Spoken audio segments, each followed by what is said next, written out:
Patrick मोदियानो France के प्रसिद्ध उपन्यासकार और पटकथा लेखक हैं। उन्हें 2014 में साहित्य का नोबेल प्राइज प्रदान किया गया। उनकी रचनाओं में स्मृति, पहचान, विस्मरण, अपराधबोध और द्वितीय विश्व युद्ध के दौरान फ्रांस के इतिहास का विशेष महत्व है। पैट्रिक मोदियानो का जन्म 30 जुलाई 1945 को बुलोइन-बिलांकोट, फ्रांस में हुआ था।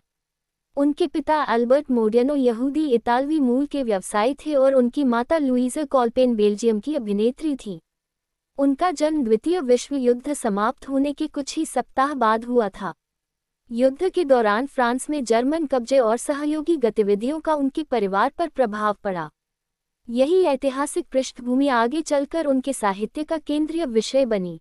मोदियानो का बचपन कुछ हद तक अस्थिर रहा। उनके माता पिता अक्सर अनुपस्थित रहते थे और उनका पालन पोषण उनके भाई रूडी के साथ हुआ। उनके छोटे भाई की कम उम्र में मृत्यु हो गई।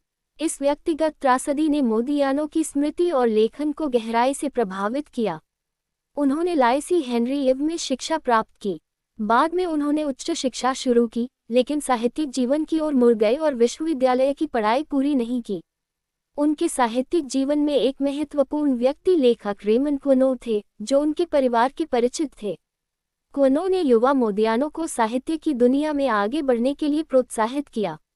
उनका पहला उपन्यास प्लेस द स्टार 1968 में प्रकाशित हुआ। इस उपन्यास ने उन्हें तुरंत फ्रांसीसी साहित्य में पहचान दिलाई। इसमें द्वितीय विश्व युद्ध के दौरान फ्रांस, यहूदी पहचान और सहयोगवाद के प्रश्नों को प्रस्तुत किया गया। उनकी प्रमुख कृतियों में la place de l'étoile, night rounds, ring roads, missing person, Dora Bruder, out of the dark, suspended sentences शामिल हैं। उनकी सबसे महत्वपूर्ण पुस्तकों में डोरा ब्रूडर का विशेष स्थान है। यह एक वास्तविक लड़की डोरा ब्रूडर की खोज पर आधारित है, जो द्वितीय विश्व युद्ध के दौरान नाजी ऑक्यूपाइड फ्रांस में गायब हो गई थी। मोदियानो पुराने दस्तावेजों, अखबारों और पेरिस की गलियों के सहारे उसके जीवन को फिर से खोजने की कोशिश करते हैं। ये पुस्तक दिखाती है कि इतिहास में दर्ज न होने वाले सामान्य लोगों की स्मृतियां किस तरह धीरे धीरे मिट सकती हैं। मोदियानो के लगभग पूरे साहित्य में एक प्रश्न बार बार आता है: हम अपने अतीत को कैसे याद रखते हैं, और जब स्मृति खो जाती है तो हमारी पहचान का क्या होता है। उनके पात्र अक्सर किसी व्यक्ति, स्थान या घटना की तलाश करते हैं। खोज के दौरान उन्हें अपने ही अतीत और पहचान के बारे में नई जानकारी मिलती है। पेरिस उनके साहित्य का सबसे महत्वपूर्ण शहर है।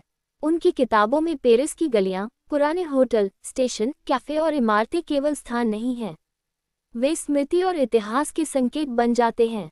मोदियानो अक्सर पुराने पेरिस को वर्तमान पेरिस के साथ जोड़ते हैं।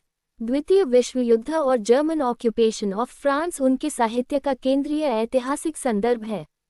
वे विशेष रूप से उस समय के कोलैबोरेशनिज्म, यहूदियों के उत्पीड़न और युद्ध के बाद समाज द्वारा अतीत को भूलने की कोशिशों पर लिखते हैं। लेकिन उनका उद्देश्य केवल इतिहास लिखना नहीं है। वे ये समझने की कोशिश करते हैं कि इतिहास व्यक्तिगत स्मृति में किस प्रकार जीवित रहता है। 2014 में पैट्रिक मोदियानो को साहित्य का नोबेल प्राइज मिला। नोबेल समिति ने उनके साहित्य में स्मृति की कला के माध्यम से सबसे कठिन मानवीय अनुभवों को फिर से खोजने और अतीत की अस्पष्ट दुनिया को सामने लाने की क्षमता को सम्मानित किया।